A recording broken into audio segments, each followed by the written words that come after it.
Oh, it's live already. Can't figure this out properly. I hope you can hear me all right.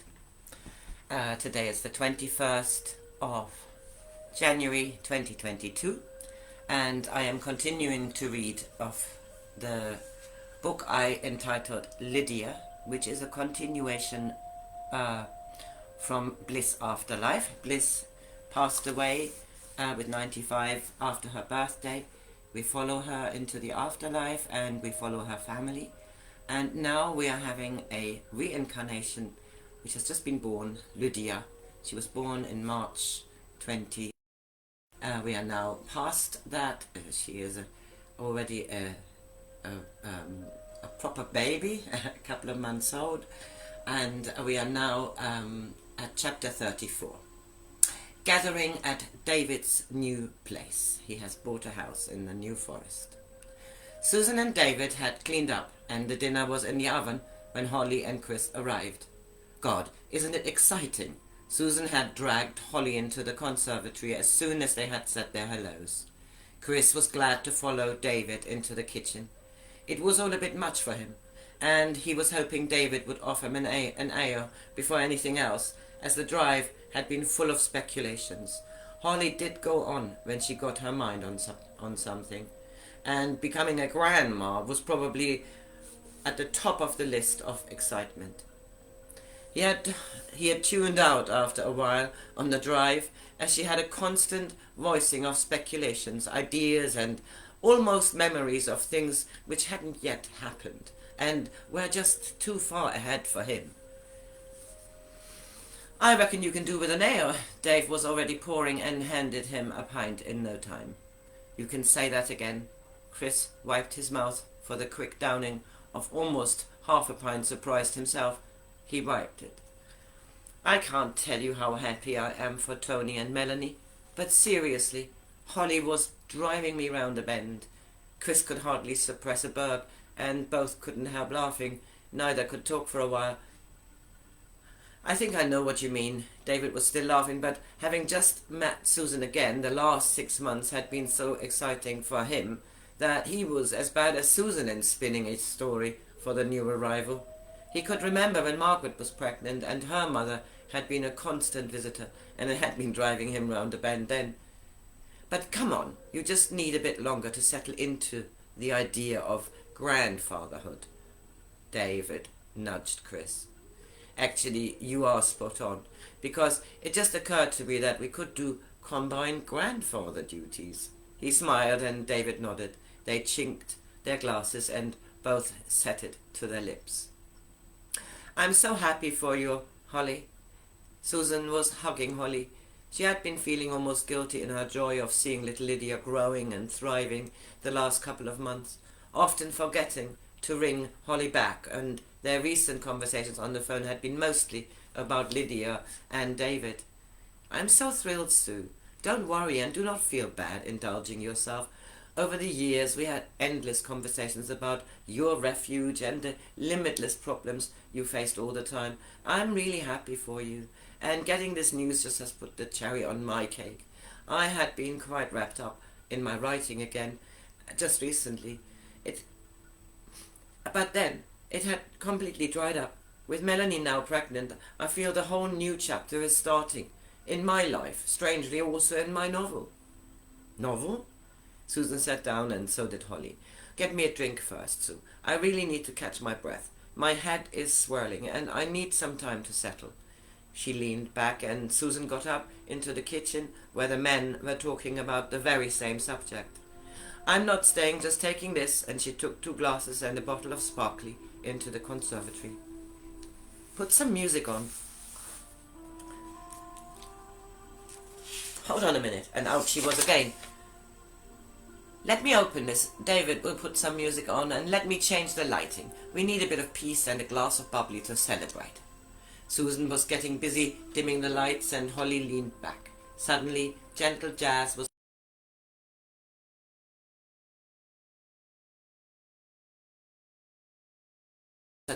She took Holly's hand and felt herself welling up. Turning her head to Holly, she could see tears streaming down her cheeks, and when Holly turned to look at her, they both started to laugh out loud. Crying and laughing at the same time, Holly could only remember a few occasions like that in her life. Why are you laughing? Sue could hardly get the words out. You have no idea. Yes, my novel. I was going to talk about it when you started about wanting to know about your birth mother. I was writing so much then, and without going on and on into details, Melanie's abilities are so bloody eerily represented in what I have been writing for years. Now she's pregnant, and it's almost too exciting to contemplate. Our 2 grandchildren feel so special. I absolutely know what you mean. Faye had been so insightful with her dream, and then she received exactly what she had dreamt of, and the whole relationship with her and Melanie, who is a recent arrival in our family. What a difference the last few months have made, even without David. As if that is not the biggest event for you in the last few months. This is not a competition, you know, but it feels like we are both winning. They sat back. Susan chinked her glass again and had almost finished it when David and Chris joined them. Come sit down, guys. Let us talk about what is going on. Holly patted the settee and David turned to get his guitar. Oh, what a good idea, David. Holly could never get enough of listening to guitar. She took the remote to switch off the background music. David sat down next to Susan and started to strum. Isn't she lovely? And they all joined in singing along. The evening had started well. Chapter 35. Steve and Silvana join at the housewarming. Steve was ready packed by 9 a.m. and was making breakfast, while Silvana had a shower. He was humming to himself. It had been so good to talk with Silvana. They had got to bed quite late, but he was excited. Never having spent a thought on grandfatherhood, he was surprised that he found himself endlessly talking about children, and their development fascinated him, more than it had done when Ben was little. Silvana had the same interest. Her work included having children in her circles. They both found music so important, but came from very different directions. Steve was a musician and a very good one, but was happier working alone, composing and playing with his own creation. He had put a lot of time into improving his musical skills. Silvana was not really a musician as such. She was not proficient in any instrument, but percussion gave her access to being in a circle where all played together. She loved it when musicians joined her circle. She often had competent guitarists and pianists in her various groups, but for her it was all about harmonizing the group in rhythm, the individual skills to be incorporated like a spice in a soup. Steve knew what she meant, but playing in a group for Steve had always been involved with creating a song alone and together working on that song afterwards, or playing a rehearsed song, stressful sometimes when not all had learned it. Silvana's love for improvisation was fun. Steve had been in her circle and, without his guitar, had to join the pulse, which was somehow magically appearing. They talked much about this. Silvana's basic aim was to facilitate something, to start and then join and get out of the director mode into an inclusive, interactive play. They even had 2 toddlers in that group he had attended last week, and he couldn't get over how well they played when they did. As they were soon wandering around, and once each had a biscuit, they sat down in the middle happily watching everybody. He could see the fun, just watching these 2 little ones, whilst being almost in a trance. Quite unfathomable. It's not quite noisy. It got quite noisy in the end, but Silvana had all of them chanting Om to finish the session, which almost made him laugh out loud when he heard the 2 tiny voices. The toddlers were by that time on their mother's lap, making the Om sound. Silvana herself had to laugh, but it went unnoticed. When he looked around, most had their eyes closed. Their conversations had been much about music and the making of it ever since, and he was still humming when Silvana came in, washed, dressed, and looking gorgeous, he thought. Do you remember the 2 little boys chanting Om last week? He started to laugh again. It was so sweet, and the group had sounded lovely, all together, all different octaves. I'm so glad you were there. Silvana was laughing. I've often had these wonderful moments. Many of my group are quite regular, but it amazes me how they are never the same. The numbers change and the participants change, and there are always such a variety of abilities. It has been quite a journey the last few years with the music. He took her in his arms. She smelled so good, and he loved the way she had this approach. You really make me look at these things in different ways, my love. And with Lydia growing up, it will be so fast, you will see. I'm so happy we have so much to talk about and finding so much in common. We have not even known about that. You should write a song about that. Silvana kissed him and sat down to tuck into her breakfast. She felt excited too. I can't wait to see David's new place. Meet everybody. I'm so glad that I already saw Holly and Chris at least. I do feel a little bit daunted to meet your ex. I can't blame you, but with all these developments in the larger family, you are another new person, but you're connected with me. He smiled. He knew she would fit in. Holly was a sound therapist. Sometimes he felt that much was started in these garage days long ago.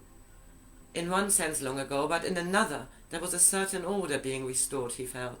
It was all so much easier suddenly, with Ben being a father now and Lydia being more beautiful every time he saw her. Much had changed over time, and he was hoping to see her very soon again with Silvana. They were packed and driving within the hour, a late morning arrival with a lunch around 3, the text had said, and they enjoyed the lovely drive, soon hitting the New Forest, and with their music on and finding their way, they parked in front of the lovely cottage eventually. We made it by 10:30. That's what I said. He was laughing as the door had already opened and Susan stepped out with David right behind her. It had to be David, as Chris and Holly appeared.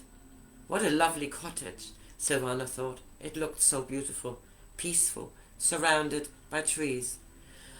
We found it when we got lost. Susan was smiling. So nice to meet you, Silvana, and I am so glad you're making Steve so happy. It had just come out. David was right behind her, and it felt right. Thank you, Susan. And David, it's so lovely to meet you. I was a little bit daunted. You have all known each other for so long, but I met you. And she smiled at Holly, stepped forward. Come on, let's go in. Relax. We have all weekend to talk, and there are some particular exciting new news in the family. Chris wanted to sit down and talk about being a granddad with other granddads. Do you have grandchildren, Silvana? Holly had been wondering. She suddenly had an interest in other active grandmother. Not yet, Holly, but my daughter's in her mid-20s, and it was me who was talking about grandchildren. In fact, it was the day when we heard that Faye was pregnant that Steve changed drastically. She was laughing because Steve had never given it a thought before, whereby she felt ready to be a granny, or an Oma, as her grandmother had been. Well, I shall be a grandma still this year. She could no longer contain herself. Oh my goodness, Holly! Steve took her in his arms, and there I was feeling sorry for you being without one. They hugged. Both remembered the happy days they spent when Ben and Tony were little. They had such laughs, and Silvana was right. There were some deep bonds, almost forgotten, but so deep. Isn't that just so lucky? I do wish my Poppy would get round to it. In the meantime, I love visiting Steve's granddaughter, and I have a feeling we shall be in that new baby's life as well. Isn't that just so lucky? I do wish Poppy will get around to it.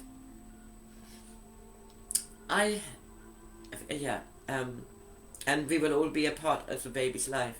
Milton! His name is Milton. They had arrived in the kitchen and Chris couldn't help laughing and almost felt a bit giddy with all the excitement. They had all sat in the garden, smoking a joint before Steve arrived and had been talking about Melanie and Lydia. What? How do you know it's a boy? Don't tell me that Melanie also dreamt about her baby. Steve felt intrigued. Oh, Steve, I think we all need a drink first. Let us toast to Milton, and then we tell you more. This feels like a new chapter. Here she was using those words again. Susan looked at her, and Chris shook his head. Life was getting far too weird for his equilibrium. Yes, a drink, he shouted, and in his worst Irish accent. Everybody got busy.